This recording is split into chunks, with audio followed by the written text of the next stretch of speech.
En live, yo, 20 en el live desde Montreal sobre rap latino para el mundo. 20 en live.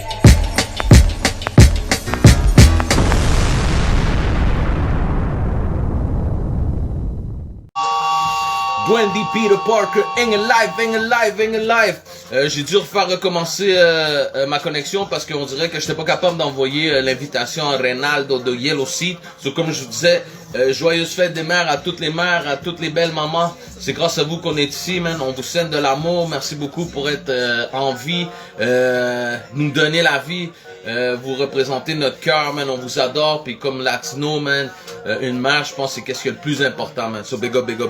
Puis je vais envoyer l'invitation de Una Reynaldo.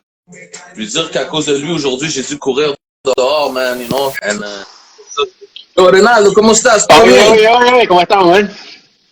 Yo, bien. Check, on va faire l'entrevue en français parce que je pense que quand même, le monde qui te suit le plus sur Yellow Seat et tout ça, tu sais, c'est pas mal du monde, pas juste des francophones, mais je veux dire, comme vu que ton podcast est en français, on va respecter ta ligne et on va le faire en français. Mais, je veux dire, quand on te voit la face, on le sait tout de suite, t'es un latino, bro. Yeah, man, for sure. Puis en plus, tu veux entendre l'ironie. Le podcast est en français, le nom est en anglais, puis c'est dirigé par des latinos. Fait que, aucun...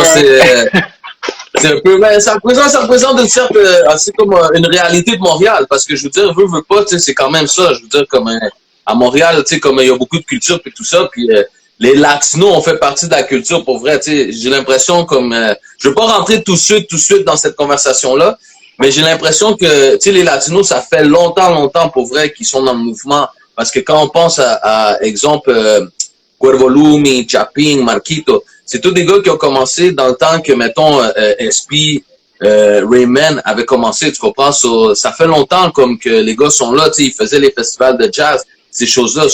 Les latinos, tu sais, je veux dire, ça fait pas 5 ans qu'on est dans le mouvement. Non, mais j'ai comme l'impression des fois, je sais pas, peut-être que on n'est pas assez fort en tant que communauté pour se mettre là, mais on est là, on est présent. Primero que nada, je voulais dire merci d'avoir accepté l'invitation. C'est intéressant parce que, tu sais, comme tu as ton propre podcast, qu'est-ce qui est Yellow aussi.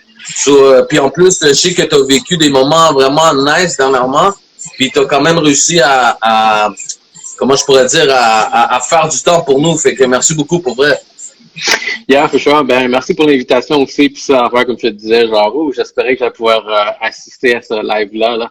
Sinon, mais les circonstances ont fait en sorte que je suis présent, puis on peut continuer, on peut passer à l'action. Tu sais, en ce moment, on est dans cette vague-là où est-ce que on peut faire ce genre d'échange-là, puis amener de la valeur. Puis c'est pour ça aussi le channel derrière qui vient avec dans le Yellow Seat, tu sais, c'est comme un channel de valeur, mais aussi on veut s'amuser, on veut rire, on veut niaiser.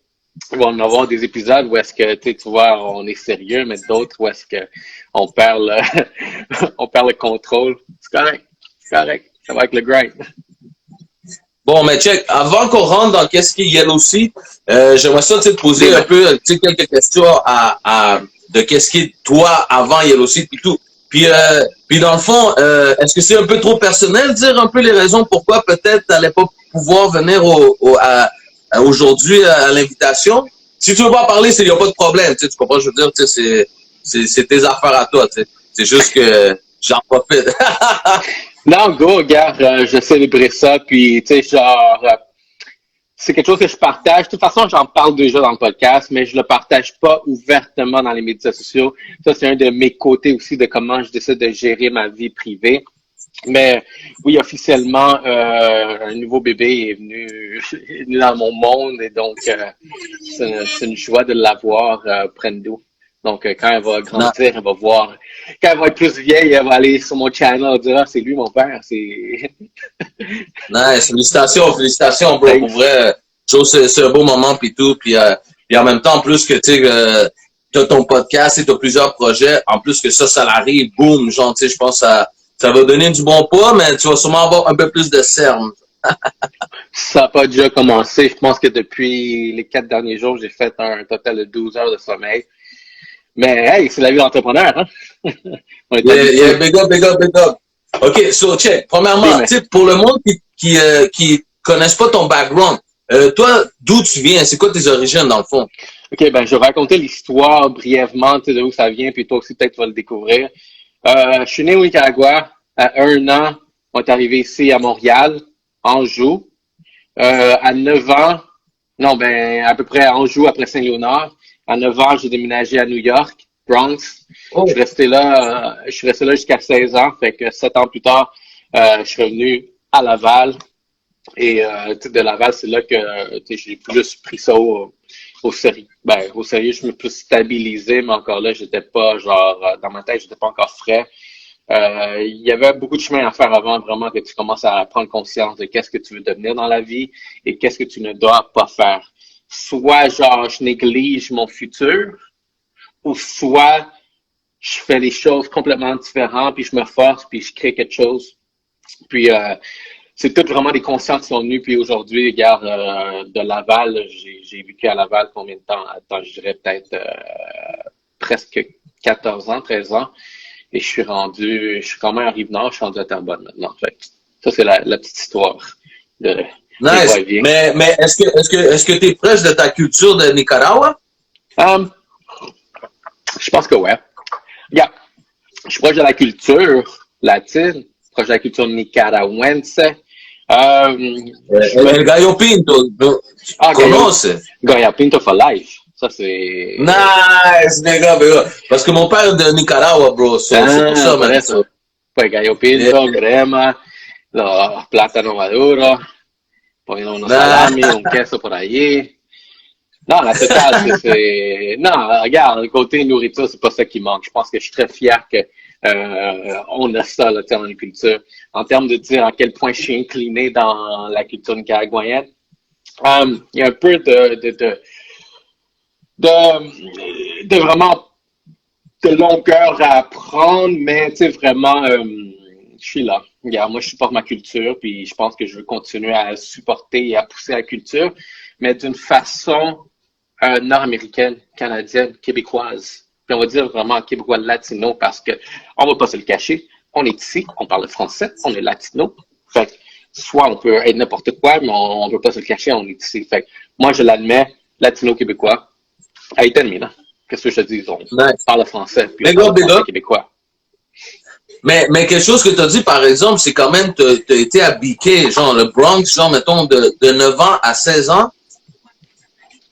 Yeah. Shit, man. C'est quand même ton adolescence. Genre, tu commences aussi à devenir un jeune homme. So, peux-tu me parler un peu de, mettons, peut-être l'influence que le Bronx a eu sur toi, mettons? Ah, une grande influence. Une grande influence parce que si j'ai un côté qui peut être parfois vu vagabond, sans honte ou juste street, mais ça vient de là. Mais l'affaire, c'est que quand tu es dans le Bronx, puis tu as 9 ans, tu commences, on va dire, tu finis le primaire, tu commences le secondaire, tu rentres vraiment dans le monde de l'influence, puis dans où est-ce qu'on habitait dans le hood, il y avait rien de bon là. Tu sais, c'est comme si je dois comparer vraiment, c'est quoi les plus belles choses qu'il y a eu là. Il y a pas grand-chose à part des leçons de la vie, de la rue, vraiment qu'on a appris. Ben que j'ai appris. Puis je dis on parce qu'on était 3 autres cousins, fait que c'était notre clique, on était 4 tout le temps ensemble, puis on faisait toutes les choses ensemble, puis on a fait des choses, on a fait des choses assez jeunes. Qu'aujourd'hui, je vois un jeune de, on va dire 12 ans faire certaines choses, je suis comme shit. Hein. T'es pas un petit peu trop jeune pour faire ça, puis quand je suis réaliste, ben nous, on avait fait des trucs, mais encore là, c'est juste à cause de l'influence de vivre dans le hood, aussi de vivre dans une culture américaine, où est-ce qu'ils poussent tout le temps à être, tu sais, la culture New York, dans le fond, c'est, you need to have the latest swag, you always need to look the best, you always have to be like better than have the latest. Ça, c'est la culture new-yorkaise. Puis quand tu viens de quelqu'un d'une culture, une mentalité plus canadienne, ou est-ce que tu en vas dans l'américain, ou c'est très capitalisme, là, tu comprends pas trop ça. Mais tu veux appartenir, tu veux essayer d'appartenir vraiment aux personnes, fait que tu vas commencer à essayer de t'assimiler. Fait que là, c'est comme tu t'assimiles, mais pas pour les bonnes raisons, parce que tu veux faire partie du groupe, mais genre, pour faire partie du groupe, il faut que tu fasses des choses. Puis faire ces choses-là, ça tient compte de tes valeurs, mais là, tu as des décisions à prendre. Est-ce que je veux faire partie de ce groupe-là ou je veux respecter mes valeurs? Mais là, on est jeune et ignorant aussi à cet âge-là. On ne sait pas qu'est-ce qui se passe. Puis j'avais pas nécessairement une direction, on dirait paternelle non plus pour me dire, hey, c'est comme ça, puis juste comme ça, en parenthèse, la raison pour laquelle on est allé vivre à New York, c'est que ma mère s'est mariée. Fait que, tu sais, vraiment, il y a eu cette nouvelle vie-là qui a commencé. Fait que ça, c'était une aventure, mais je dois dire, c'est vivre à New York était une des expériences les plus valorisantes en termes d'apprentissage que j'ai pu connaître. Puis est-ce que tu as réussi à avoir, mettons, justement, parce que tu parles du Bronx, de New York, tu sais, t'es latino, genre, mettons, les Latin Kings, tu sais, des gangs comme ça, genre, Los Trinitarios, genre, comme, tu sais, je veux dire, t'as dû en voir pareil, parce que t'es allé au high school aussi, genre. Yeah, for sure. Mon coin, c'est des Bloods. On était dans un coin rouge, donc c'était des Bloods un peu partout, là. Fait tu portais du bleu, comme Watch Yourself. Il y avait des Lion King. Oui, des Lion King, c'était pas, Lion King Blood, c'était vraiment, tu sais, vraiment des friends, tu sais, il y avait le bandeau blanc aussi, j'ai oublié comment ils s'appelaient, eux autres. Los Nietas, non, je sais pas, j'ai oublié. Mais c'était un autre groupe, vraiment, un autre gang de genre, de latino. Puis justement, les communautés latines, est-ce que, genre, mettons, là-bas, ils étaient comme unis ou c'est vraiment dépendamment de ton quartier, genre? Dépendant des quartiers, puis ça c'est encore quelque chose que j'ai remarqué, les différences entre New York, Bronx, New York, puis on va dire Montréal, le type les communautés latines. Puis je pensais à ça en plus, c'est vraiment, tu sais, je pensais à ça quand on s'est parlé tantôt, puis je commençais à me dire vraiment, tu sais, quelle direction on va aller. Tu sais, puis je trouvais ça que la culture latine là, je trouvais qu'il y avait aussi beaucoup d'ignorance parce que moi, étant du Nicaragua, Amérique centrale, tu viens dans un monde où est-ce que c'est des bodies quoi partout. Fait que t'es comme, tu fais pas partie, genre vraiment, c'est l'ignorance parce que là, si t'es pas boricua, ben t'es pas comme in. Mais je peux pas changer ça, je peux pas devenir boricua assez parce que si t'es pas boricua ou dominicain, ben t'es un Mexicain, peu importe de où tu viens. Fait que t'essaies d'expliquer à des Portoricains qui parlent pas l'espagnol, qui sont jamais sortis du hood, que le Nicaragua est un pays qui existe. Pour eux, c'est comme, ah non, vous êtes Mexicains, vous êtes tous pareils. Je suis comme, yo, tu t'entends-tu parler, là, parce qu'on est tous du même groupe. Puis l'autre. Mais est-ce que ça le fait que toi, mettons, tu sois plus souvent avec des Mexicains ou non, pas pour toi? Il y avait très peu de Mexicains où je habitais. Que des Portoricains, que des Dominicains, puis des Blacks. C'est juste ça. Fait que. Oh, ouais! Ouais, c'est ça. Puis, tu sais, une autre perception ignorante que je voyais venir, c'est les bifs entre les Portoricains et les Dominicains là-bas, parce que, encore là, le bif, c'était que, les Dominicains veulent être comme les Portoricains. Puis à ça, pourquoi cette perception était là, parce que les Portoricains sont citoyens américains, puis tout le monde sait que les Dominicains arrivaient là, ben ils étaient quand même immigrants, fait que les Portoricains envoyaient chez le Dominicain parce que, hey, t'es pas comme nous, vous êtes des immigrants, puis nous, on est les citoyens ici, comme, yo, gang, c'est stupide. Fait que, tu voyais les billes, genre, vraiment pour n'importe quoi, dans la culture, à l'interne. Dominicains et Portoricains, c'est des bifs. Mais, bon, moi, regarde, là, tu t'assimiles, tu t'en fous, là, à un moment donné, là. Yeah. Là, tu reviens, mettons, à Montréal. Tu sais, t'as 16 ans, tu sais, comme je dis, tu es un jeune homme, tu sais, quand même, t'as vu beaucoup d'affaires là-bas. Quand tu reviens, est-ce que, comme, tu te souvenais comment c'était Montréal? Genre, c'était pas, ben, tu sais, je veux dire, t'étais jeune quand t'es parti, tu comprends? Je veux dire, mettons, si tu voyais ça, genre, vraiment différent, genre, parce que toi, t'es venu ici, t'as-tu fini, mettons, tes études à Montréal, dans le fond? Ouais, j'ai supposé finir en secondaire 5, mais ils m'ont mis en secondaire 4 à cause des préalables. La faiblesse que j'ai eue quand je suis venu ici, c'est que j'avais perdu à peu près 7 ans d'éducation francophone. Fait que tu viens ici, tu dois écrire en français. Tu sais, c'est comme moi, mon français était rendu pourri, là. Moi, je l'ai juste appris de première à 5e année. Fait qu'ici, j'avais de la misère avec ça, malgré que le français, parlant, tu sais, je maîtrisais déjà la langue. Mais à la base, vu que je suis arrivé ici à 1 an, ma langue maternelle, c'est le français. Malgré que je parle espagnol à la maison. Mais, tu sais, ici, c'était comme une nouvelle réadaptation. Fait que t'arrives ici à Laval, puis là, tu viens du Hood, tu viens de New York, puis là, t'es comme, les personnes essaient de te voir comme, oh shit, you're badass, you're from New York. C'est comme, tout le monde là vient de Laval, vous n'avez jamais sorti de Laval, mais tu vois un New Yorkais qui vient, là. En plus, fait qu'il y avait cette réadaptation-là, tu sais, à essayer de comprendre. Mais il y avait aussi beaucoup de mentalité new-yorkaise que j'amenais avec moi quand je suis venu ici. Une de ces mentalités-là, c'était la confiance. Comme tu fais confiance à personne. Parce que c'est comme ça dans le hood. Dans le hood, genre, il faut que tu te surveilles comme tu vois quelqu'un s'approcher de toi. Ben, yo, tu te méfies, là, comme, yeah, what's up, ciao. Mais ici. Mais là-bas, ça bouge plus vite, genre. Ouais, ça bouge. Ouais, c'est ça que ça bouge vite. Tout est rapide. Tout est, comme je te dis, genre, le secondaire, là-bas, high school, c'était un fashion show. C'était un fashion show parce que si t'avais pas les derniers Jordans, ben, le monde te regardait comme, yo, your shoes is whack. Tu sais, your swag is whack. Tu sais, c'est quand, puis Chris, tu sais, je suis pauvre, qu'est-ce que je fais? Fait, vu que t'as pas d'argent, mais tu veux t'assimiler, tu fais commencer à faire des choses. Comment ça? Fait que, tu vois les directions où est-ce que la négativité du hood t'emmène, surtout cette mentalité-là de américain dans le hood. Puis quand tu viens ici, day one, premier jour à l'école,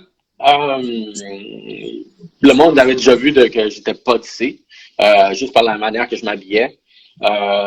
Une personne qui est devenue mon meilleur ami, ben, c'est un Chilien. Il m'approche, puis il me dit comme, hey, c'est la première fois que je te vois ici, peux-tu venir manger avec nous? Moi, je viens du Hood, là, je te fais pas confiance. Mais l'affaire, c'est que j'avais oublié qu'ici au Canada, au Québec, on est friendly. Mais moi, je viens avec cette mentalité-là où est-ce que tu dois te méfier de tout ce qui se passe, là, parce que, ah non, je te fais con. Parce que moi, à New York, si quelqu'un te demande, hey, c'est la première fois que je te vois ici, tu venais manger avec nous, attends-toi de te faire TI, là, dans un coin quelque part, là. Ça, c'est ton inauguration, tu sais, vraiment, initiation à la nouvelle école. Ici, c'était pas ça, mais moi, je venais avec cette mentalité-là, comme fait que je me méfiais du monde. C'est pas évident quand t'es adolescent de voir, comprendre, à voir les choses comme ça.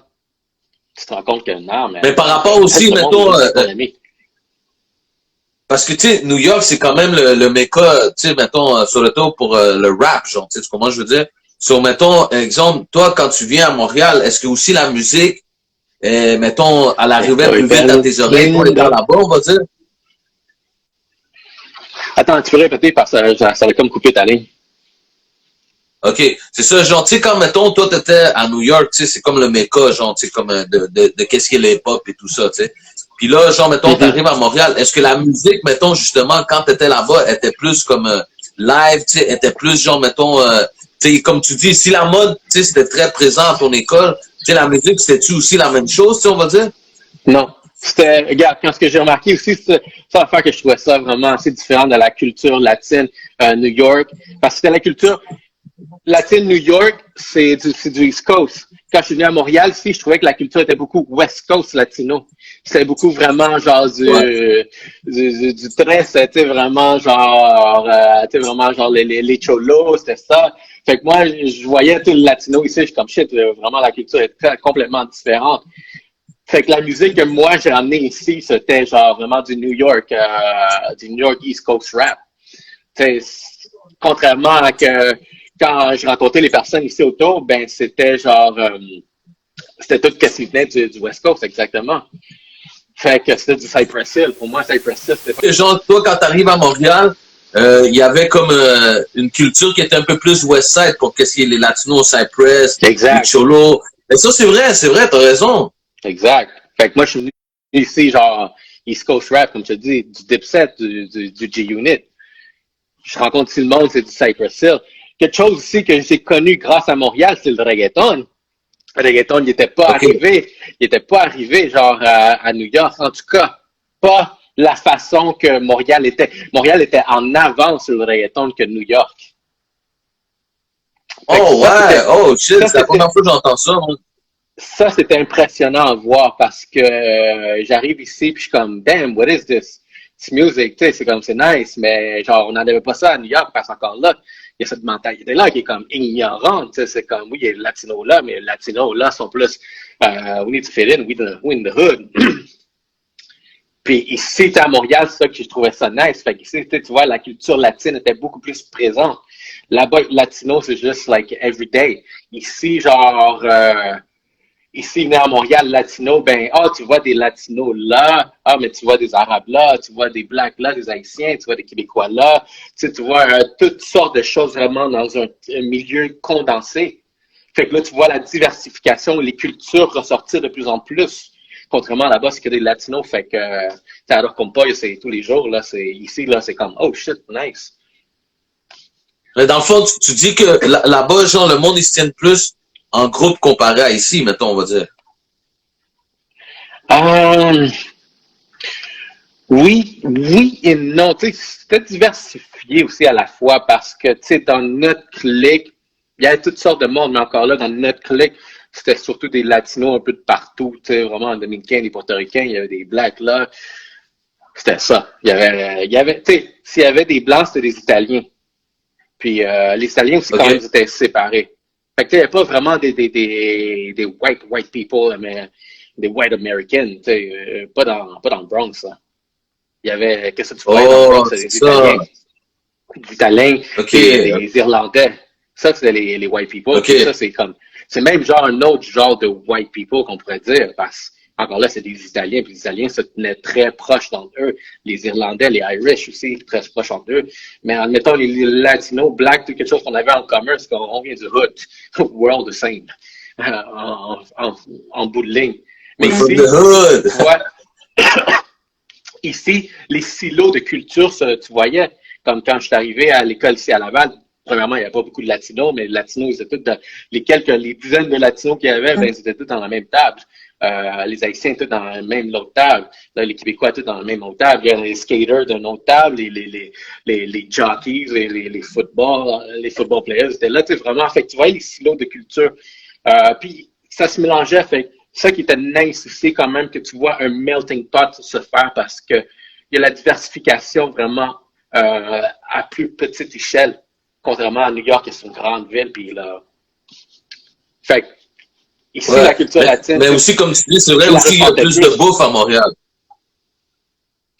Tu sais, ici, tu ressentais les Latinos beaucoup plus. Tu sentais que tu étais Latino ici. Pas à New York. Okay. À New York, t'es comme tout le monde. Tout le monde était Latino. OK. Tu peux pas te différencier, tout le monde est Latino à la base. Mais il y a plus de monde là-bas aussi, non? Ben oui, non, c'est ça, il y a beaucoup plus de monde, mais c'est aussi dans quel quartier tu vivais. Dans mon hood, c'était très genre, c'est très portoricain. C'était body quoi. D'ailleurs, tu sais, une petite anecdote comme ça, tu sais, pas pour faire un gros drame, mais J-Lo, elle a grandi dans le coin où est-ce que je grandissais à Castle Hill. Puis là, c'était aussi le hood de Big Pun, tu sais, il y avait Big Pun tout dans ce coin-là, tu sais, Fat Joe était là. Fat Joe était, tu sais, vraiment, le hood, c'était pas si loin que ça. Fait que c'est... Fait que t'es-tu en train de nous dire que t'as failli date J-Lo, là? Oh shit, non. Elle m'aurait divorcé déjà. Non, c'est des jokes. So, OK, puis je pense que t'as-tu fait de la musique dans ce temps-là ou quelque chose comme ça à Montréal? Yeah, man, je vois ici, je vois dans les commentaires, wow. Genre, ouais, quand je suis venu ici, tu voyais qu'on avait commencé la musique, puis je vois Angelo Prestige qui vient de commencer, parce que c'est là aussi que les groupes de musique avaient commencé. On avait commencé à partir un groupe de musique, la combination, c'est qu'on était à peu près genre 12, je pense. Puis là, il y a une autre clique qui s'est rajoutée, Caribbean Squad, fait que là, on était genre, il y avait toutes ces cliques-là, puis on avait toutes les ambitions, comme, yo, guys, on va faire de la musique, on va faire du reggaeton, on va faire ça. Puis moi, encore là, je viens ici comme immigrant, ça qui rappait plus en anglais, contrairement tout le monde était plus latino, encore là, à cause de ma culture derrière de New York. Fait il y avait ça, on avait commencé à faire de la musique, c'était des bons chillings, genre studio, ça, où est-ce qu'on pouvait rentrer dans des anecdotes assez lointaines sur tout ce qu'on a fait, c'était nice. C'est une bonne période parce que tout le monde... Dans le fond, pour les Yellow Seat, on va dire, genre, tous ces gars-là, tu les connaissais déjà avant, genre, mettons, avant ton podcast, on va dire. Ouais, yeah, for sure. Ça venait, tu sais, c'est du way back, way back. C'est comme, là, je vois genre les Flammes, Angelo, encore là, ça venait de way back, Nato, pareillement, way back. Tu sais, vraiment tout ce groupe de personnes-là. Still remember how Ray used to spit, tu vois, wow, je me souviens, tu sais, Aymore, il était là aussi, lui, c'était, tu sais, les gros flows, là, fait que c'était nice, tu sais, parce qu'il y avait cet environnement qui se bâtissait. Tu sais, quelque chose que j'avais déjà parlé par rapport à, dans un des podcasts, j'avais mentionné ça. Parce que c'était nice de voir la culture latine ici, parce que tu sentais que tu étais latino là-bas, t'es juste quelqu'un, t'es juste comme tout le monde. Mais ici, premier événement latino que je suis allé, c'était Nicky Jam et Don Chessina. Pour ceux qui se souviennent, je pense que c'était le deuxième événement dans un sous-sol d'église. C'était un festival de chaises en métal. Juste pour dire que tu voyais toutes les chaises commencer à voler. Je sais pas si toi t'étais là dans cette période-là où est-ce que fuck, les événements latinos là, c'est trop. Ouais. Mais surtout dans les sous-sols d'église, là, je veux dire, comme c'était différent, mais même les parties dans ce temps-là, c'était fou, là. Tu sais, qui venaient de New York, portaient des les jerseys des Tims. C'était quoi ton nom d'MC dans ce temps-là? Shit, mais la peine ahorita je te dire ça, mais Don Ray in the mic. Les gars sont créatifs avec les noms. C'est la meilleure chose que j'avais pu sortir. Puis pourquoi, mettons, t'as arrêté de faire de la musique, on va dire? Regarde, quand on a commencé la musique et tout, puis après ça, moi, je suis allé commencer à étudier la musique, moi, je voulais en faire plus. Je voulais peut-être commencer, enfin, j'écrivais beaucoup de musique. Fait qu'en ce moment-là, je me disais, comment, ok, je suis allé faire un cours de sonorisation, tu sais, les cours qui coûtent fucking cher, là. Fait que j'ai fait ça, ok, puis là, j'ai commencé une fille du secondaire à qui j'allais. C'est une de mes amies, elle avait une super voix, fait que je me dis, tu sais quoi, j'ai commencé à la produire, elle. Je vois qu'elle a un talent, puis je m'assimile à elle. Fait qu'on peut-être produire un produit vocal. Fait que, tu sais, mes orientations de produire, comme je produis un podcast maintenant, elles étaient là, quand même, il y a 15 ans. Fait que, moi puis elle, je commençais à faire des instrus, j'écrivais des chansons, je mixais, je masterisais. Elle enregistrait, fait qu'on avait commencé à enregistrer tout plein de trucs. Là, j'étais rendu peut-être 21, 22, 23, c'est genre le side hustle. Mais, éventuellement, c'est comme, c'est pas qu'il y avait un manque de chimie, mais on a commencé à prendre plus nos distances. Ça faisait 2 ans qu'on faisait ça, puis moi, je préparais vraiment le méga mixtape de fou que je voulais commencer à essayer de vendre pour essayer d'aller chercher peut-être, on va dire, des deals avec, que ce soit, pas nécessairement des labels, mais vraiment bâtir. Moi, c'est un produit que je suis en train de bâtir avec sa voix. Mais là, on a split, puis le moment qu'on split, ben, c'est là que j'ai commencé l'école. Fait que là, c'est là que la musique a pris le côté. Puis c'est quoi que tu as étudié, dans le fond? J'ai étudié la gestion d'entreprise et marketing au HEC Montréal. Fait que ça, c'était quand je suis rentré à l'université. OK. So, young kid from the Bronx. Tu vois, c'est ça qui était spécial parce que le monde autour de moi s'attendait pas que je finisse vraiment aller à l'université. Puis l'université, c'était une expérience d'orgueil. C'est une expérience de me prouver que je pouvais faire des choses différemment, que j'allais pas suivre vraiment qu'est-ce que le monde pensait que j'allais devenir. Puis, tu sais, puis aussi, tu sais, vraiment, les influences que j'avais, tu sais, j'ai une cousine aussi elle était déjà à l'université en biochimie, puis après, elle est allée au HEC. Fait que quand t'es dans ton environnement, t'as une personne comme ça, elle et son chum, c'était des bolets d'école. Fait que ça, c'était genre chez nous. Fait que je vois deux personnes qui ont 5 ans plus de moi en train d'étudier tous les jours la biochimie et la science pour essayer de devenir meilleur. Fait que moi, j'étais exposé à cette influence-là. Puis c'était cette influence-là que je voyais que, tu sais quoi, genre, je peux plus être dans la rue. I can't be a thug anymore. Fait que je m'en allais vraiment faire quelque chose de différent. J'allais à l'université, tu sais. C'est pas été ma mère, mes parents, personne, tu sais, qui m'a dit comme, il faut que tu ailles à l'université parce que c'est ça la règle de la vie. C'était vraiment ma propre décision personnelle. Premièrement, parce que j'avais un directeur au secondaire que lui, il me dit, Ronaldo, une personne comme toi va jamais réussir dans la vie. Wow, yo, c'est fou, hein? Comme yo, pour vrai, c'est fou, OK. OK. Fait que moi, Tu t'en souviens un peu, c'est ça? fait, je suis marqué. Ça m'a marqué à vie. Fait que moi, quand il m'a dit ça, j'ai dit, hold my beer. Puis, tu sais, façon de parler, là, j'avais pas de bière à 18 ans au secondaire. Yeah, ton shit, il est on out, man. Mais la frustration de me faire dire ça que toi, tu ne peux pas réussir, moi, je suis comme, alright, watch me. Watch me. Fait que, fuck that, là. Moi, je devais lui prouver à ce dude-là que je m'en fous aujourd'hui. C'est drôle comment les choses arrivent. À cause de cet orgueil-là, je suis allé à l'école, j'ai fini l'école. Mais quand je continuais l'école puis j'ai fini l'école, je le faisais plus pour essayer de prouver à cette personne-là. Là, c'est rendu que tu le fais pour toi-même parce que tu commences un projet et tu dois finir le projet. Fait que l'université m'a pris 6 ans à finir. Puis c'était long. C'était long. OK. C'était long. Mais si je vais commencer, je vais le finir. Puis je l'ai fini. Fait que, une fois que j'ai fini ce projet-là, je peux plus, il n'y a plus rien qui peut m'empêcher de réussir la prochaine étape. Je viens de réussir une étape déjà qui était longue et difficile, qu'on me dit que je pouvais pas le faire, mais j'ai réussi à le faire. Fait que là, j'ai réussi à me prouver à moi-même, par orgueil, que le prochain projet que je décide d'entreprendre, même si ça va me prendre 10 ans, je vais le finir. Parce que j'ai fini le dernier projet qui m'a pris 6 ans. Fait que, encore là, c'est l'orgueil. L'orgueil, puis, tu sais, vraiment tête dure, c'est comme, tu dis que je suis pas capable, watch me. Watch me do it. Puis mettons, il y a aussi, c'est-tu un projet, ben, premièrement, félicitations pour ton podcast, si vous êtes une équipe. Puis quand même, tu sais, en plus, tu sais, t'es un latino, mais je trouve que ça, encore plus, c'est un gros point important parce que justement, genre, c'est la réalité maintenant de Montréal. On est cette génération-là qui commence à être entrepreneur, tu sais, comme, justement, un peu des certaines influences pour, genre, que nous, on n'a pas eu quand on était plus jeunes, peut-être.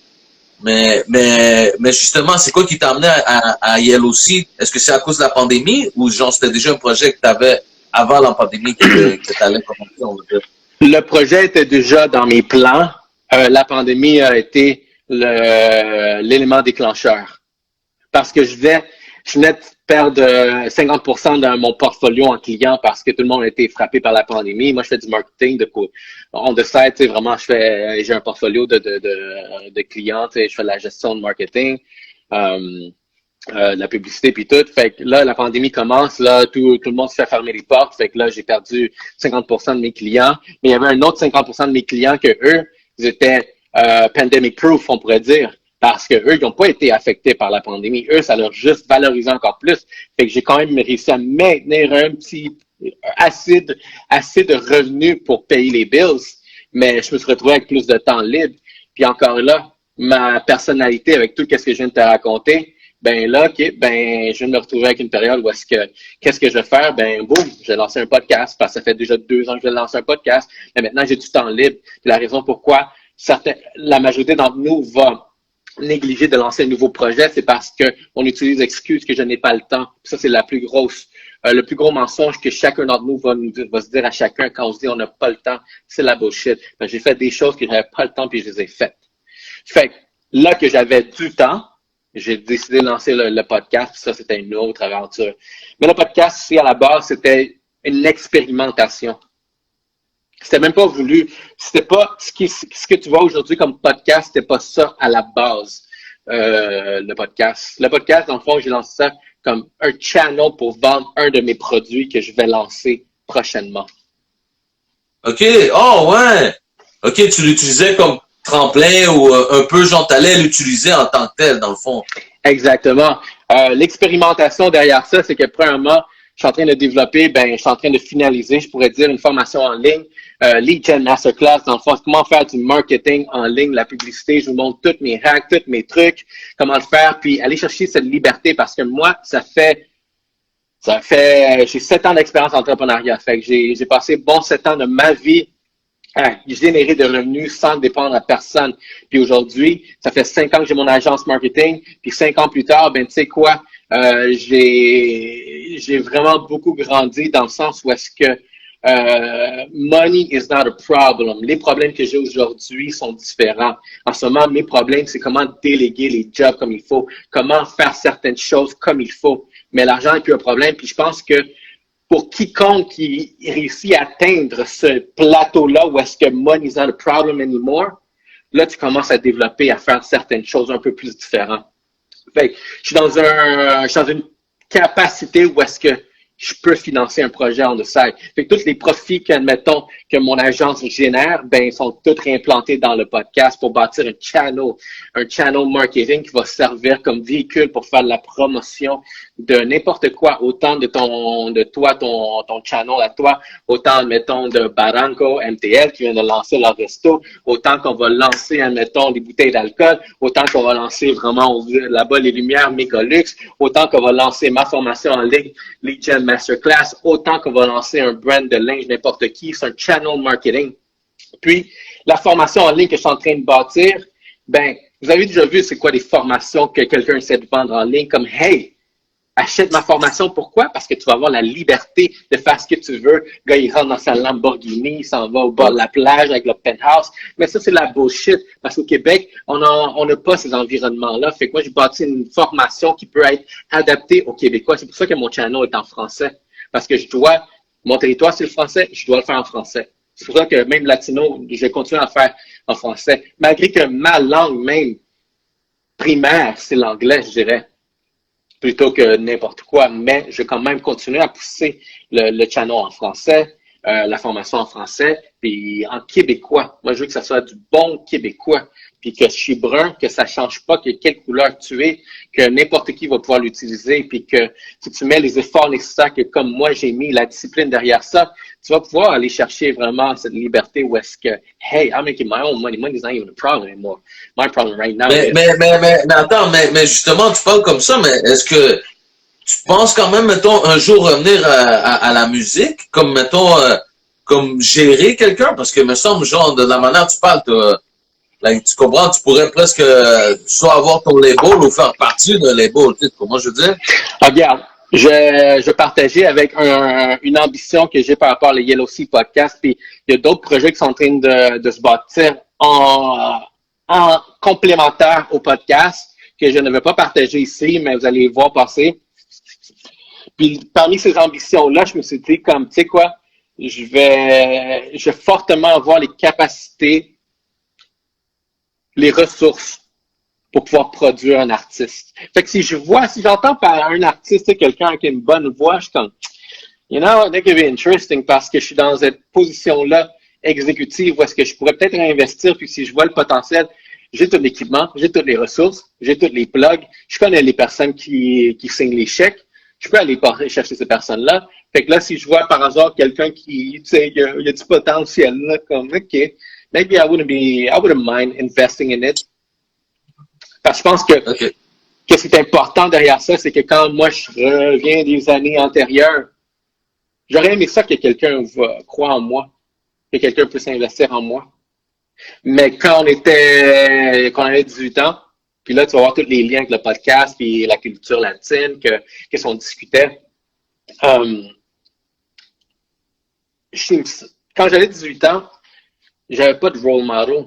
Puis on parlait de ça. On cherchait le role model. Moi, j'en cherchais comme c'est qui le latino proche, on dit, dans le secteur Montréal qui a du succès, que je peux relate. J'en voyais pas, j'en connaissais pas. Comme, oui, vous allez dire vraiment Daddy Yankee, les gros artistes reggaeton, mais ils sont à Puerto Rico, ils sont pas à Montréal. Je vais jamais pouvoir les reach eux autres. J'aime ça être capable de reach quelqu'un ici qui a du succès, mais j'en connais pas. Puis ça me fait questionner beaucoup de choses par rapport à notre culture ici à Montréal. Je trouvais qu'il manquait de leadership. Le leadership d'un jeune de 18 ans puisse se voir sur quelqu'un qui est en train de bâtir des choses. Mais tu sais, dire que vraiment quiconque, tu sais, vraiment t'es un latino puis tu vois pas vraiment de figure à succès, role model, ben tu sais, c'est dur des fois, tu sais, c'est comme genre ici, je pense que tu sais vraiment dans toutes les nouvelles, tout ce qui est genre la culture québécoise, la culture latine est très peu parlée. En ce moment, on est en train de connaître un shift de culture où est-ce que la diversification devient pas une option, mais un La point base. important d'avoir, genre, il faut que tu aies de la diversification. Mhm. Mais là, c'est comme, OK, c'est qui est en train de faire ces steps-là pour avoir cette diversification-là? Encore là, je suis en train de voir, tu sais, vraiment, ce sont eux vraiment tous les latinos entrepreneurs ici qui font vraiment du gros billet, là, mais qui sont en position de pouvoir, de prendre des décisions. Moi, c'est ça que je veux voir. Ça, c'est qu'est-ce que je cherchais quand j'avais 18 ans, puis je ne l'ai pas trouvé, cette personne-là. Je cherchais, regarde, juste une activité que j'ai faite une fois, Fortune 500, tu connais? Non. Fortune 500, c'est les 500 top compagnies qui fait rouler l'économie. Genre OK. un Apple, un Google, un IBM, un Kellogg. Tu comprends cette direction-là? Fait que Ouais. moi, j'ai l'activité, je me disais comme, je vois dans toutes ces Fortune 500, s'il y a des CEO latinos. Il y en avait zéro. Zéro CEO Ouais. latino des 500 compagnies les plus grosses de la planète. J'en ai trouvé un. C'était le président de Kellogg Canada. C'était le seul latino que j'ai trouvé. Je suis comme, OK, fait que ça, c'est supposé d'être genre la personne que je recherche à essayer de relate. Je suis comme, non, c'est pas assez. C'est pas assez. OK, oui, il va y avoir du Carlos Slim. Oh ouais, Ambroise Debray, lui, il est latino, là. Mais je croyais qu'ici, il n'y en avait pas vraiment de cette personne-là, de figure au top de l'échelle qui prend les décisions. Ça peut être des politiciens, mettons. Fait que j'ai toujours eu ce vide-là. Puis je me suis dit comme, c'est quoi qu'il faut faire? C'est quoi qu'il faut faire pour créer cette personne-là? Maintenant qu'on avance le temps, j'avais 18 ans, maintenant j'ai 34 ans, 16 ans plus tard, je suis dans une période où est-ce que, tu sais quoi, j'ai les capacités peut-être de rentrer dans ce rôle-là, où est-ce que je pourrais peut-être inspirer et encourager des jeunes qui ont 18 ans à peut-être, hey, look at this guy. Il a fait ci, il a fait ça, il fait tout plein de choses. Puis il n'est pas limité par dans ma culture, c'est comme ça. Nous, les Latinos, c'est comme ça. Non, fuck that, c'est une vieille histoire, ça. Nous, maintenant, je pense que comment je voudrais voir, on dit notre culture, c'est que commencer à bâtir du patrimoine, comme je te l'avais dit. Le patrimoine, il faut qu'on détienne nos terres, il faut qu'on ait notre position, parce que là, on est la prochaine génération, on est cette génération qui est en contrôle. Nos parents ont déjà fait l'effort de venir ici. De struggle, de faire le saut, de venir ici, de se faire humilier parce qu'ils parlent pas le français, ils ont des jobs de mal, puis ils font n'importe quoi, tu sais, vraiment pour essayer de maintenir la famille. Nous, notre responsabilité, selon ma vision, c'est que on doit pousser notre culture à la prochaine étape, où est-ce que nous, on va pouvoir élever la culture latine à, tu sais, vraiment à d'autres niveaux. Moi, ma vision, c'est que je veux que dans peut-être un 50, 60, 70 ans, que les Latinos aient une bonne structure ici, on dit au Québec. Yeah. Il faut que ça commence quelque part. Il y a du monde qui doit mettre ces blocs-là pour se rendre là. Puis, qu'est-ce qui est nice, c'est que j'ai partagé cette vision à d'autres personnes, d'autres Latinos comme moi. Puis on est tous en accord. Puis c'est nice parce que là, il y a d'autres mondes qui comprennent vraiment ce vibe-là, qu'on doit aller là. Puis qu'on peut s'unir et grimper une culture. Moi, je pense que vraiment toutes les personnes qui sont en train de bouger vraiment quelque chose ici, on peut bouger la culture latine pour que, admettons, nos enfants qui sont tout petits, tout jeunes, mais quand ils vont avoir notre âge, ils vont être en super bonne position où est-ce qu'ils sont dans des positions de gestion décisionnelle. Mais il faut les enseigner, ça. Mais aussi, tu sais, je veux dire, comment je peux dire, dans la démographie, genre, en ce moment, il y a plus de latinos, justement, parce que on est cette génération-là qui a eu des enfants puis que nos parents sont venus, tu sais, comment je veux dire, fait qu'en faisant ça, on commence à être plus étapé puis tout, fait c'est vrai que la réalité va pousser vers ça, mais faut qu'il y ait un modèle pour eux autres, genre, tu sais, comme plus se regarder puis dire, yo, tu sais, je veux faire comme eux, ou tu sais, genre, qu'on soit quelque chose qu'ils veulent suivre, tu sais, tu comprends? Puis, une parenthèse aussi, juste répondre à une question. Baba a dit comme, attends, si je remonte, lui, il a dit, c'est quoi la question? La génération, là, maintenant, on pense à long terme ou court terme? Moi, je pense que la génération, en ce moment, pense à court terme. Parce que si tu penserais à long terme, tu serais pas en train de te payer une BMW puis tu vis dans un appartement. Puis je lui dis, je cite personne. Mais j'ai vu des cas comme ça où est-ce que je vois du monde avec des grosses voitures à 100 000 $, mais t'habites dans un appartement. Comment, man?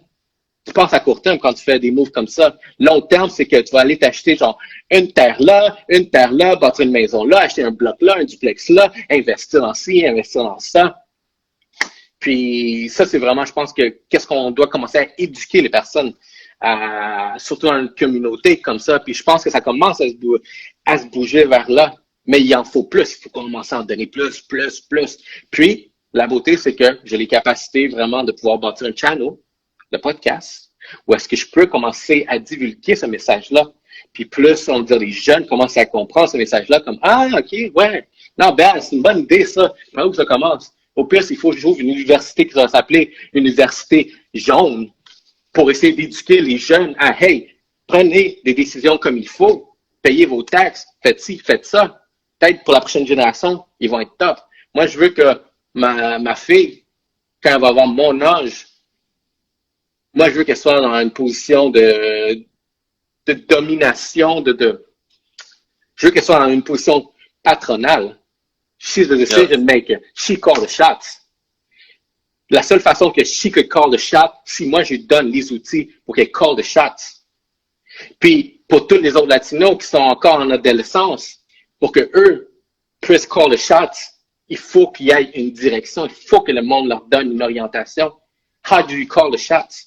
Puis, quand je reviens à l'histoire de l'université, quand j'étais à l'université, ça, on avait parlé one-on-one. Quelque chose qui m'a déçu beaucoup, c'est qu'à un moment donné, j'étais dans un cours de soir. J'ai oublié c'était quoi, vraiment, sûrement quelque chose à l'université, whatever, à HEC Montréal. Je retourne, je regarde partout autour de moi.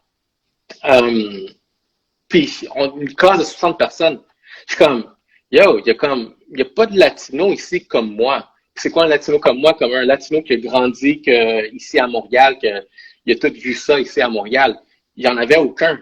Il y avait des Africains, il y avait des Indiens, il y avait des Asiatiques, surtout des Québécois, il y avait beaucoup d'Arabes, puis il y avait des Latinos, des Argentins, des Mexicains, des Colombiens, mais eux sont venus ici pour étudier et je m'en vais dans mon pays après avec les nouvelles notions que j'ai. Mais il n'y en avait pas de Latinos comme moi, comme toi. Je trouvais ça comme, c'est-tu normal que le message n'a pas été comme partagé autour, que peut-être, moi dans ma tête, je m'aurais pensé que peut-être il y en aurait eu peut-être 2, 3 autres comme moi, là. Mais il n'y en avait pas, puis je trouvais ça comme, c'est bizarre, tu sais. C'est quoi qu'il faudrait pour peut-être motiver ce groupe-là qui se retrouve dans cette classe-là? Yeah. Fait que c'est là de mon channel, le podcast vient parce que je veux essayer moi, je veux pas inciter les personnes à aller à l'université, mais peut-être à plus découvrir le côté le knowledge, parce que moi, à l'université, j'ai rencontré des personnes poderosas, qui ont du pouvoir. Puis, ton réseau va avoir du pouvoir. Ton pouvoir, toi, va beaucoup être basé sur qui tu connais. Si moi, je connais les personnes qui prennent les décisions, puis cette personne-là est très proche avec moi, j'ai une influence de prendre des décisions à haut niveau. On a déjà vu ce scénario-là, que prends une grande entreprise, puis quand toi, tu chilles avec le patron va toujours te donner des promotions. Fait que... Gros talk. Tu vas aller à l'université, yo, ça c'est bon, hein, c'est bon, qu'est-ce que tu viens de dire. Mais pourquoi Yellow? Parce que même t'as dit une université jaune. Pourquoi Yellow jaune? Y a-tu une connexion? Moi, je suis un marketeur. Regarde, si on parle de marketing et de branding, je fais pas du branding, mais je fais du marketing. Puis moi, j'avais acheté les deux bancs, deux fauteuils jaunes. Puis là, on allait lancer le podcast. On s'est dit, ça, c'était notre deck, on va lancer le podcast. On recherche notre premier channel, mais on n'avait pas de nom. Fait que je suis comme, comment on appelle ça? Je suis comme, Yellow aussi, je suis comme, OK, go. Ça a pris 2 minutes. C'est le nom qui a collé. Yeah. OK. C'est le nom qui a collé, puis on a lancé ça juste parce qu'il fallait qu'on donne un nom. Puis le nom a pogné. Puis après ça, je suis comme, oh, there's a branding qui s'en vient avec. Yellow comme le McDo attire, I guess. Yellow parce que c'est une couleur aussi, tu sais, vraiment...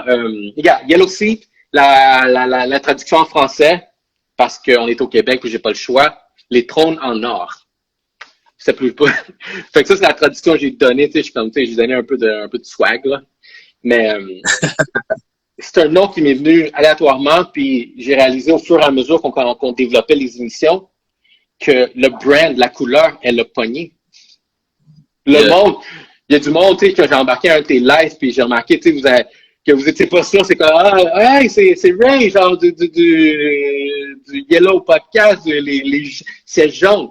Du moment que je vous ai vu échanger, vous saviez pas c'est quoi le nom exact, mais vous avez dit jaune et siège, j'avais déjà réussi ma campagne de branding parce que j'ai réussi à incarner une habitude visuelle dans la tête de quelques personnes. Juste, fait que t'es même pas obligé de savoir qui suis-je, t'es même pas savoir le vrai nom. C'est ça, c'est le gars des Yellow Siege, ouais, c'est ça. Exactement. Au moment que tu sais que c'est jaune, bang. Yeah. Automatiquement, je suis comme avec le fur et à mesure, ben j'ai commencé comme je viens de m'approprier une couleur. Ouais, mais en tant qu'animateur, t'as l'air de quelqu'un aussi qui aime ça, là, non? Yeah, no, for sure. I guess. Mais tu le savais que t'allais aimer ça ou? Moi, qu'est-ce qui s'est passé, c'est que, tu sais, j'avais des discussions avec, tu sais, mon entourage. Depuis les dernières années, ça a beaucoup été des personnes en business. Puis, quand on lançait des discussions, ben, c'était tout le temps des conversations de comment on va prendre cette business-là puis l'améliorer. Qu'est-ce qu'on va faire là? Bam, bam. Tout le temps, les stratégies, tout le temps, tu sais, vraiment. Puis, ça allait sur des heures puis des heures. Je suis comme à un moment donné, comme, yo, on pourrait, genre, créer vraiment un podcast sur ça, sur toutes ces stratégies-là qu'on discute. Parce que je trouve que juste à la fin de la discussion, c'est là comme shit, j'aurais dû prendre ça en note.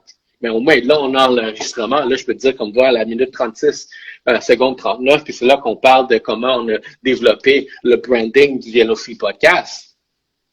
Things like that. Fait que tout est enregistré, puis tu sais, c'était des conversations tout le temps de business. Fait que je me suis dit comme, tu sais, pourquoi pas lancer un channel à ce sujet-là. Mais il faut pas oublier l'objectif number one. Moi, mon objectif, c'est de vendre des formations en ligne.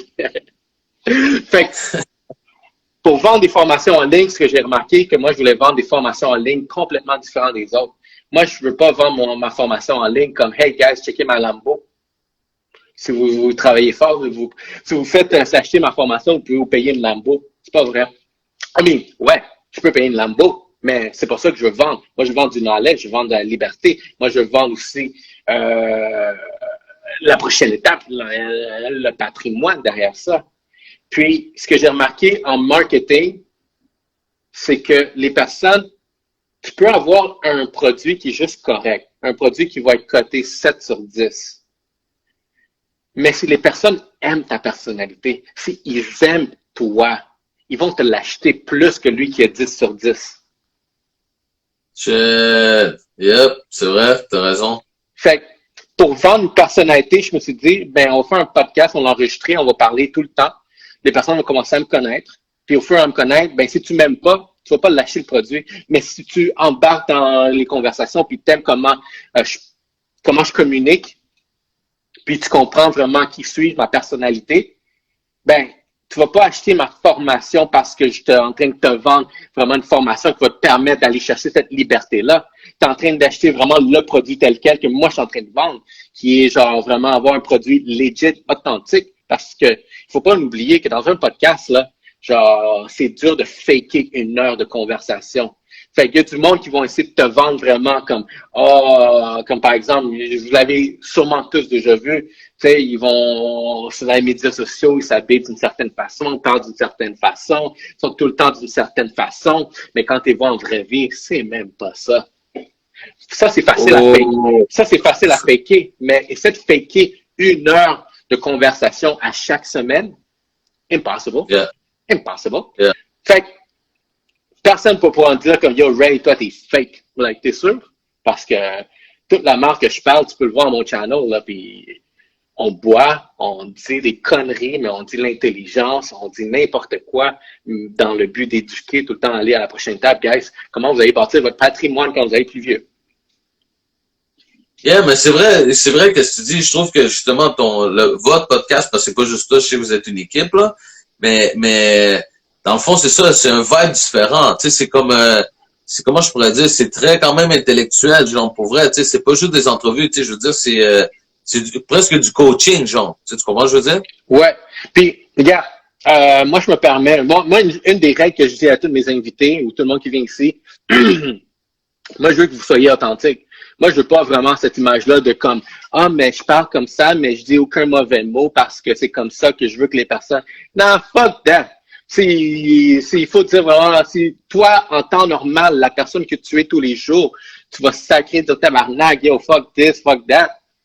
I want to hear it. Moi, je veux cette personne-là. Je veux pas la personne qui va faire semblant d'être quelqu'un d'autre pour essayer de se faire apprécier. Encore là, moi, je parle ouvertement comme ça. C'est sûr qu'avec le temps, j'ai appris à soigner aussi de la manière. Tu sais, j'ai pas commencé à sacrer à chaque phrase parce que je me suis réécouté puis je suis comme, oh shit, c'est désagréable ça, là. Mais, mais ça fait partie vraiment de l'amélioration que la personne en soi doit faire. Connaître ses faiblesses et faire mieux la prochaine fois. Fait c'est pour ça que tu sais, j'aime offrir, on va dire, un verre d'alcool à mes invités. Je vais donner un shout-out à Distillerie de Montréal. Tout le monde qui écoute, je vous encourage fortement d'aller acheter Distillerie de Montréal. C'est notre supporter. C'est grâce à eux que vraiment, c'est une des premières entreprises qui nous ont supporté quand on a lancé le podcast. Moi, je l'ai approché et il dit comme, hey, gars, j'aime votre alcool. Vous aimez mon podcast? Ils ont dit, ouais. Fait que Distillerie de Montréal, Rosemont, moi, j'encourage tout ce que qu'est-ce que les autres ils font, ça goûte super bon. La nouvelle tequila, une tequila qui est faite à Montréal. Oh, it's amazing. It's amazing. Okay. Anyway, ça, c'est mon côté promotion, il fallait que je fasse. Big up, big up, big up, big up. Mais, en quoi je veux dire, ben, regarde, moi, ce que j'ai, en business, ce que j'ai réalisé, c'est que, avant de commencer à travailler, collaborer avec quelqu'un, on va prendre un verre.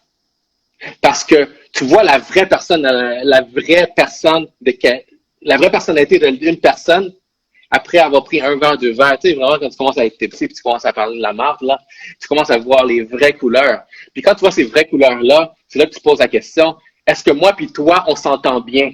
Est-ce que j'aime vraiment ce côté-là, tipsy, vraiment, you loosen up? Est-ce que j'aime ça? Si oui, on peut travailler ensemble parce que là, tu es en train de montrer vraiment à ta nature la plus vraiment, pas vulnérable, mais plus tranquille, relax et toi-même. J'aime ta personnalité, t'aimes ma personnalité, OK, we could do it. Fait que je pense qu'ici, je veux donner ce confort-là aux personnes quand ils viennent au podcast, que, hey, prenons un verre, tu sais, vraiment, loosen up a bit, let's talk some shit, let's talk intelligently, on parle de ci, parle de ça, de cette façon-là, tu sais, vraiment, quand les personnes vont écouter ça, tu vas voir la vraie personne, et pas la personne dans les médias sociaux où est-ce que, hey, tu vas voir ma Range Rover, moi, je fais ça comme ça, que, tu sais, c'est, non, fuck it, encore là. Puis c'est le côté authentique que je veux livrer. Mais dans le fond, vous avez quand même une constance, non? Parce que vous le faites à chaque semaine. La réussite dépend de la constance. Tout le monde qui a du succès aujourd'hui, peu importe qui c'est, peu importe quel domaine, que ce soit un sportif, un artiste, un homme, femme d'affaires, que ce soit n'importe qui, pour la raison pourquoi ils ont du succès, c'est la constance. Puis, pour vraiment que je puisse prouver que j'ai quelque chose de legit, je veux donner de la constance. Puis, je veux donner de la qualité. Tu sais, ça fait partie de ce game-là. Mais je veux pouvoir montrer, tu sais, qu'à chaque semaine, on est là. Fait que nous, on est rendu peut-être à 45 semaines qu'on grind à chaque semaine depuis la première semaine de juillet. On se voit toutes les semaines, on enregistre, on fait un podcast. Puis, si on n'a pas de contenu, qu'est-ce qu'on peut faire pour essayer de compenser? Puis, depuis juillet 2020, on s'est amélioré. L'objectif que je dis à mon équipe, à chaque épisode, il faut qu'on fasse quelque chose de mieux que le prochain, que le dernier. Il faut qu'il y ait quelque chose de plus. Il faut jamais que ça soit comme égal de qualité au dernier. Il faut qu'il soit plus qu'à chaque fois. Fait à la fin de cette année 2021, vous allez voir là, que je vous drop là, la qualité. Là. Mais OK. Fait, dans le fond, tu vas pas arrêter, là. Non, mais moi, l'objectif que j'ai donné au team, je veux qu'à la fin de cette année, on atteigne l'épisode 100. Comment on va le faire? On est rendu à cette semaine. Cette semaine, on va être épisode 38. Fait qu'il nous reste encore 62 épisodes à faire. 72. Mathématiques n'est pas forte en ce moment, mais vous comprenez. Fait que là, j'ai commencé à calculer dans ma tête. Il y a le podcast dans la rue pour parler d'entrepreneuriat. Qu'est-ce que je commençais à calculer dans ma tête, c'est que peut-être après l'été, ça se peut qu'il y ait 2 épisodes par semaine qu'on va drop. OK. Parce que moi, j'ai un objectif. Puis si je veux atteindre mon objectif, on doit donner. On doit donner, on doit livrer de la qualité. Fait que c'est pour ça que c'est important d'avoir une équipe derrière ça. On est une équipe de 7 personnes.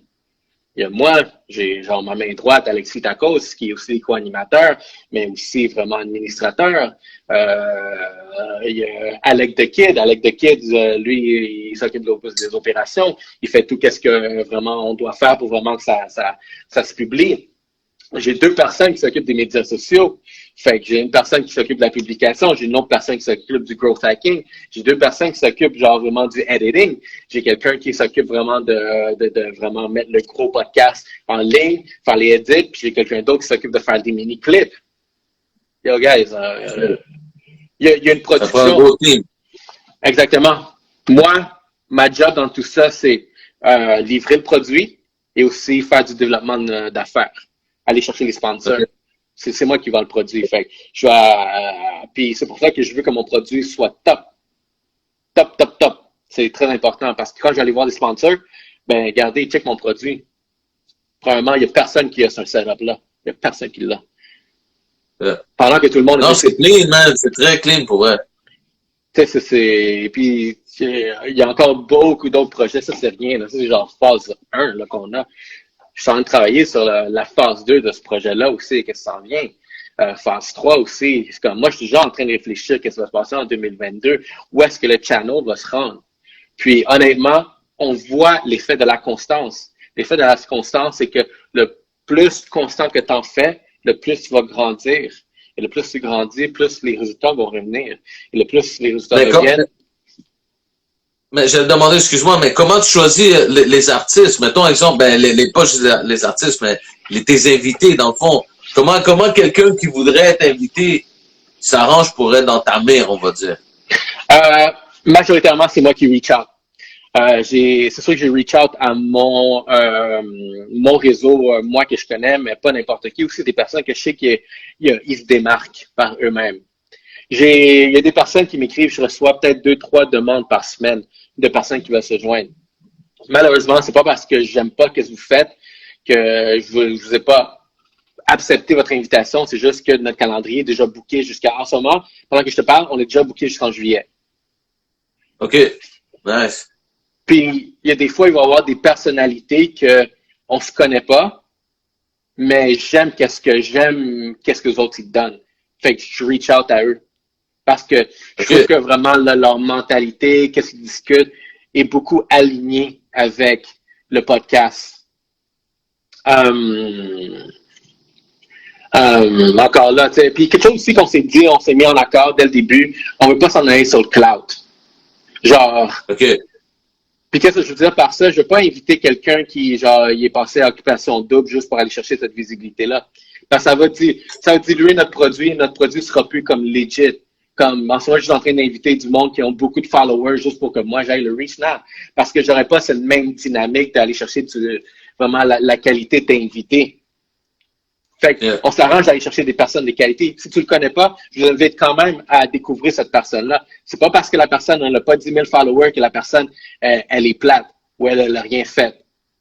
J'invite des personnes vraiment qui ont accompli des choses que moi, je connais personnellement, mais aussi que j'ai une bonne chimie de conversation avec.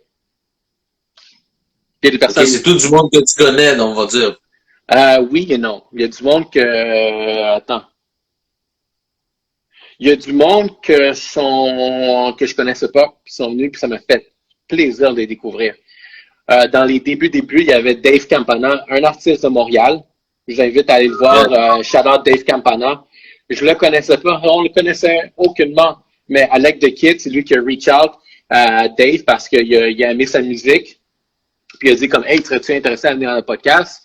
Puis après ça, je suis allé voir sa page. Je suis comme, OK, nice. Il y a une voix comme, il il rappe en franglais, mais à le style week-end. Puis je serais comme, OK, c'est nice.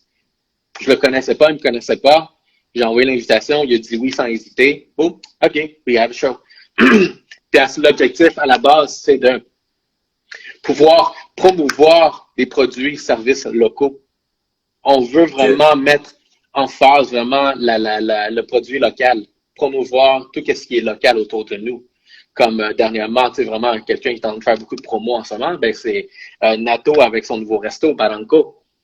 Ça me fait plaisir de pouvoir parler Barranco. Tu étais? Pas encore. Ouais, j'ai vu des photos, non? Mais t'étais pas dans les photos avec lui, vous preniez des shooters, je sais pas quoi, là. On est je suis allé donner une visite pendant qu'il était en train de toujours rénover, là. Ça fait peut-être 3 semaines. OK. Mais j'ai pas été vraiment depuis qu'il a ouvert. C'est l'eau.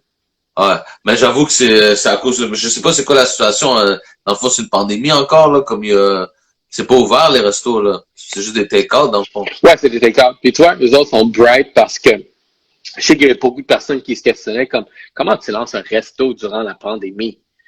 C'est pas, il faut pas voir les choses comme ça, selon moi, comme vraiment opportuniste ou sinon businessman. C'est pas parce qu'il y a, regarde, c'est pas parce qu'il y a un goaler que tu peux pas scorer. Fait que, c'est pas parce qu'il y a une pandémie que les restos sont en train de fermer que tu peux pas ouvrir un resto. C'est comment tu vas ouvrir ton resto que tu dois réfléchir. Eux, ils ont trouvé vraiment ce qu'est la dynamique. En ce moment, les restos, c'est du take-out. Fait que, au lieu d'avoir une expérience à la table où est-ce que tu t'assois, il y a de la musique, il y a une ambiance, il y a des lumières, les serveurs sont comme ça, puis la bouffe est comme ça. Ton expérience de restauration, tu vas l'offrir sur la livraison, sur le take-out. Peut-être ton emballage va être super sharp. Peut-être que vraiment, tu vas avoir de la nourriture qui se mange facilement avec la main. Comme tu peux pas, si tu veux ouvrir un resto en ce moment, puis ton resto, c'est de vendre des filets mignons, oublie ça, faillite. Mais si tu ouvres un resto qui est de vraiment culture péruvienne, fast food, québécoise, boom! C'est un produit, là. You got it. Parce qu'en ce moment, c'est ça notre réalité. I go in, I go out, and that's it. And I eat on the go. J'ai pas le temps de me rendre chez nous pour déguster ça. Moi, je fais ça chaud, au pire, je vais le manger devant ton resto. Nice. So, vous savez, c'est où? C'est quoi l'adresse? C'est sur Saint-Denis et Mont-Royal. C'est pour ceux qui connaissent, attends, c'est quoi il y a un resto qui est en face. Le Clébar. Fait que le Clébar, pour ceux qui connaissent Clébar, ben c'est juste directement en face. Mais de toute façon, sur Saint-Denis, vous allez voir vraiment, c'est full coloré devant Barranco. Shout out à Nato, shout out à Josué, shout out à Fidel. Les gars qui ont des tremendo cojones pour ouvrir durant la pandémie. Encore là, c'est pas rien de compliqué. T'as juste à comprendre vraiment la dynamique des choses. It's simple as that. C'est du marketing. Yo, big up. OK, mais dans le fond, il y a 2 dernières choses que je dois te demander, tu sais. Faire ta signature, tu sais, comme de dire salut para El Life Real. Puis aussi peut-être, parce que tu sais, t'as drop des gros knowledge, là, tu sais, pour vrai, des gros talks, là, c'est vraiment intéressant. Peut-être un message, tu sais, comme pour le monde, genre dire qu'est-ce qui s'en vient pour toi, puis pour Yellow Sea. Tu dis, genre, vous êtes booké, Oh shit. OK, cette semaine, j'ai un propriétaire de gym qui s'en vient. Puis vous connaissez la réalité des gyms ici au Québec. Donc, on va aborder vraiment beaucoup cette discussion-là de comment vraiment tu flippes un gym durant cette période-là en ce moment. Puis c'est quelqu'un que j'ai rencontré il y a 2-3 ans, super sharp. Jerry Blackburn, je vous invite à Blackburn Gym à Brossard, Rive-Sud. Semaine prochaine aussi, je vais avoir une demoiselle entrepreneur qui fait bouger beaucoup de choses, Tracy Perrault. Ensuite de ça, qui d'autre? Regarde, j'ai beaucoup de choses, mais je vais me rappeler les invités, mais sinon, les projets qui s'en viennent, c'est qu'on est en train il va y avoir d'autres émissions qui sont en train de se produire. Il y a une opportunité derrière, vraiment, qu'est-ce qui se passe. Fait que, il y a des petits trucs qui vont se produire en lien complémentairement avec, il y a le Yellow Sea qui va avoir peut-être il il y a du contenu. Il y a du gros contenu qui s'en vient en lien avec le Yellow Seed, mais qui n'est pas un podcast. OK. Il y a une infrastructure aussi qui s'en vient. Encore là, une infrastructure que j'invite tous les podcasters à reach out, à me DM puis me demander c'est quoi ton infrastructure. Parce que, en vrai, c'est l'infrastructure qui va être payante. La seule façon que je peux gagner, c'est que si toi, tu gagnes. Fait que j'ai un modèle d'affaires dans le sens que tous les podcasters qui vont se joindre, you're about to get paid, baby. You about to get paid. And if you get paid, I'm getting paid. And if we're getting paid, we're all happy. Bon, c'est un message pour tout le monde, man. C'est quand même assez clair, là. OK. Ça c'est qu'est-ce qui s'en vient pour toi. Puis dans le fond aussi, Yellow Seed, comme tu dis, ça arrête pas. Vous allez faire la phase 2, phase 3. C'est des gros projets qui s'en viennent.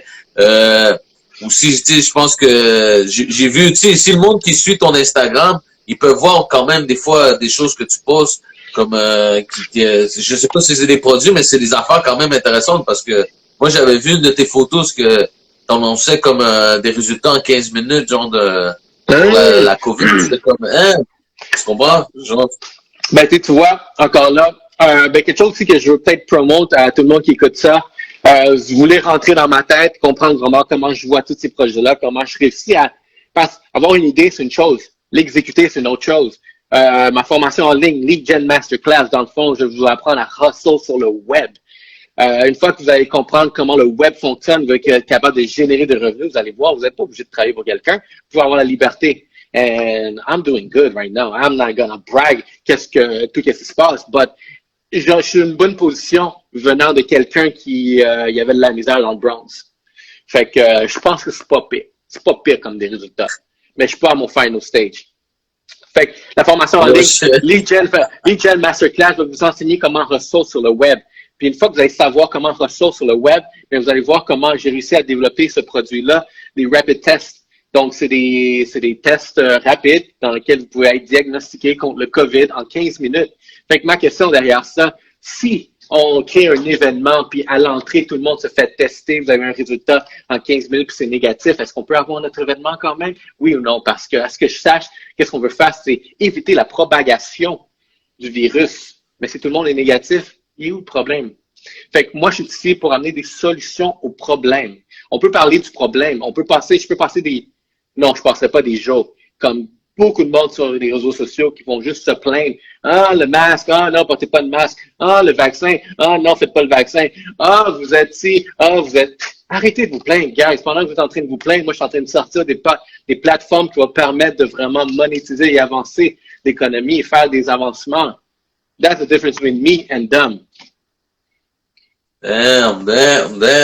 Yo, man, t'arrêtes pas, hein, toi, genre, t'es une machine, là, soit ici, he's for real, man. Yeah, bro, il faut faire le... Ah ouais. Non, let me stop. Nice. OK, mais c'est ça, mais faut que tu fasses ta signature, faut que tu sais, comme, gros talk, man, genre, big CEO, là, genre, on a besoin de tout firme, tu comprends? Faut que tu dises ton nom pour Life Real. Yo, ben, premièrement, Life Real, shout out à toi, puis merci pour l'invitation. C'est pour tous ceux qui veulent me joindre, Ray Antonio, c'est mon Instagram personnel. Il est ouvert, il est public, vous pouvez faire ce que vous voulez, vous pouvez tout aller voir vraiment ce que j'ai posté il y a 5 ans, tout est là. Shout out à Yellow Seed Podcast. Yellow Seed Podcast, c'est pas moi. Yellow Seed Podcast, c'est un groupe de personnes qu'on a tous collaboré sur un produit, puis on lance ça, puis on lance de quoi?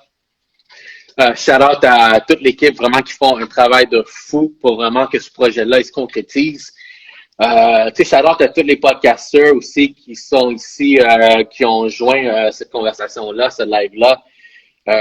Shout out à tous ceux qui faisaient de la musique il y a 15 ans dans lesquels on faisait ça dans le sous-sol chez Trudeau. Vous savez vous êtes qui?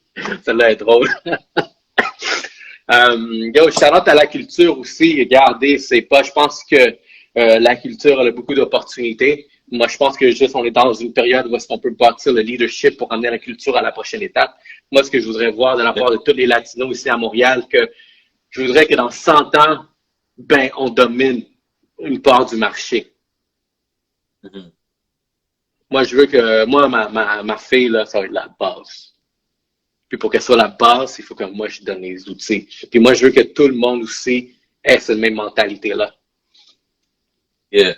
Yeah, c'est vrai, c'est vrai. C'est, comme on disait, là, on est cette génération-là, c'est des entrepreneurs, tu sais. Il faut pousser, genre, vers quelque part, là. On peut pas être au même niveau que notre génération avant, on va dire. Exactement. La génération avant, nos mères, ils ont fait le saut. Le saut est super dur à faire.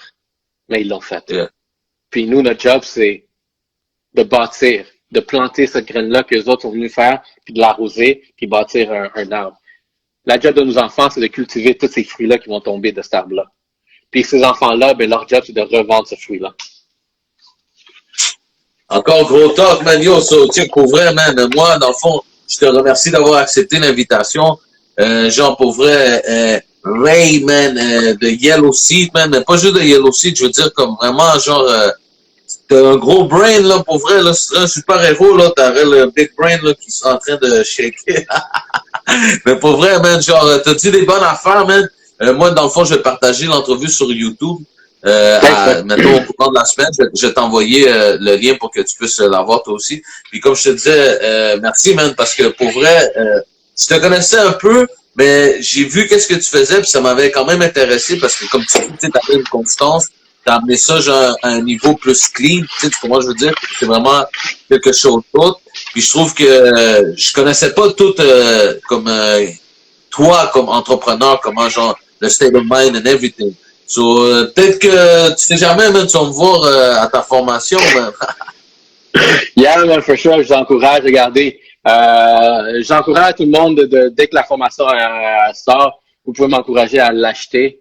Je vais avoir des codes promo qui s'en viennent bientôt. Puis c'est pas pour quand vous allez acheter, mettons, ma formation, c'est pas pour m'enrichir moi. C'est pour que moi je puisse réinvestir plus d'argent dans la plateforme pour que cette plateforme-là ait une plus grande voix, pour que nous, admettons, notre culture ait une plus grande voix encore plus. C'est là où est-ce que la vente de cette formation va faire. C'est bâtir une voix encore plus puissante et plus large parce que plus on en sait, mieux on est positionné. Knowledge is power. And we just need voice. You already know, man. Entonces, muchas gracias. Duende Peter Parker en el Life Real avec Ray, man. Y nos vamos así, man. Ahí estamos, man. Gracias. En live, yo, Duende en el live desde Montreal sobre rap latino para el mundo. Duende en live.